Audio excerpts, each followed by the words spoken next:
بسم اللہ الرحمن الرحیم۔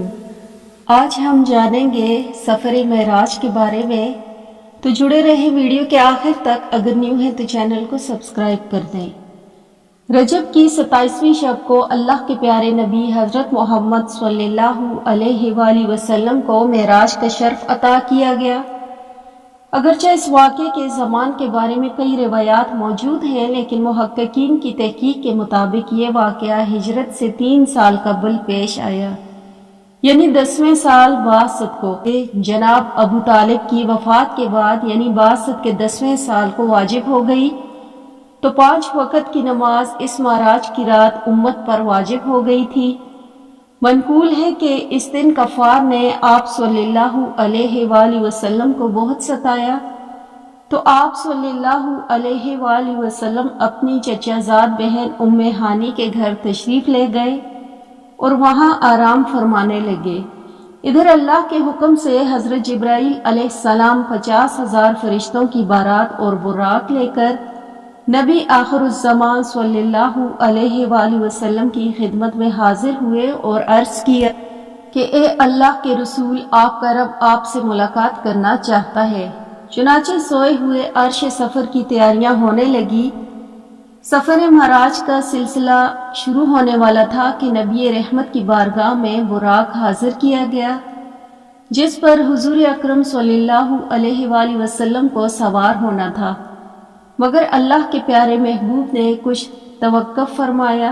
جبرائیل علیہ السلام نے اس کی وجہ دریافت کی تو آپ نے ارشاد فرمایا کہ مجھ پر تو اللہ رب العزت کی اس قدر نوازشات ہیں، مگر روز قیامت میری امت کا کیا ہوگا؟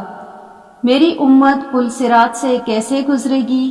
اس وقت اللہ تعالیٰ کی طرف سے بشارت دی گئی کہ اے محبوب، آپ امت کی فکر نہ کیجیے، ہم آپ کی امت کو پل صراط سے اس طرح گزار دیں گے کہ اسے خبر بھی نہ ہوگی۔ اس واضح بشارت کے بعد سرکار دو عالم براق پر سوار ہو گئے۔ جبرائیل آمین نے رکاب تھامی، میکائیل نے لگام پکڑی، اسرافیل نے زین سنبھالی، جس کے ساتھ ہی 50,000 فرشتوں کے سلام کی صدا سے آسمان گونج اٹھا۔ حدیث میں آیا ہے براق کی تیز رفتاری کا یہ عالم تھا کہ جہاں تک نظر کی حد تھی وہاں وہ قدم رکھتا تھا۔ براق کا سفر اس قدر تیزی کے ساتھ ہوا کہ جس تک انسان کی عقل پہنچ ہی نہیں پاتی۔ ایسا لگتا تھا کہ ہر طرف موسم بہار آ گیا، چاروں طرف نور ہی نور پھیلتا چلا گیا۔ اس سفر کے دوران آپ صلی اللہ علیہ وآلہ وسلم مکہ سے مسجد اقصی آ گئے اور وہاں تمام انبیاء اکرام کی نماز کی امامت فرمائی۔ پھر آپ صلی اللہ علیہ وآلہ وسلم آسمانوں میں اللہ تعالیٰ سے ملاقات کرنے تشریف لے گئے۔ وہاں اللہ تعالیٰ نے آپ صلی اللہ علیہ وآلہ وسلم کو جنت اور دوزخ دکھایا۔ وہاں آپ کی ملاقات مختلف انبیاء اکرام سے بھی ہوئی۔ اس سفر میں نماز بھی فرض ہوئی۔ سفر معراج کے پہلے مرحلے پر سفر جاری تھا کہ حضور رحمت عالم صلی اللہ علیہ وآلہ وسلم کا گزر حضرت موسیٰ علیہ السلام کی قبر انور کے قریب سے ہوا۔ آپ صلی اللہ علیہ وآلہ وسلم نے دیکھا کہ وہ اپنی قبر انور میں کھڑے نماز ادا کر رہے تھے۔ انبیاء صف بصف آپ صلی اللہ علیہ وآلہ وسلم کے استقبال کے لیے کھڑے تھے۔ جب یہ مقدس قافلہ بیت المقدس پہنچا تو باب محمد آپ صلی اللہ علیہ وآلہ وسلم کے استقبال کے لیے کھلا تھا۔ جبرائیل آمین علیہ السلام نے اپنی انگلی سے دروازے کے قریب موجود ایک پتھر میں سوراخ کیا اور براق کو اس سے باندھ دیا۔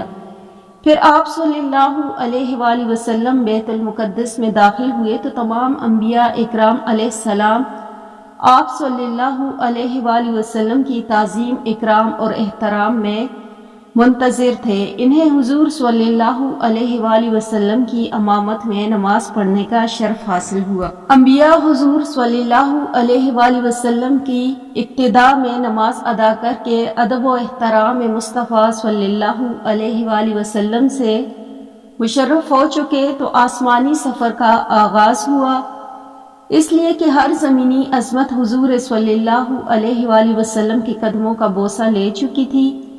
پہلے آسمان پر پہنچ کر آسمان کے دروازوں پر دستک دی گئی۔ بواق پہلے سے منتظر تھا۔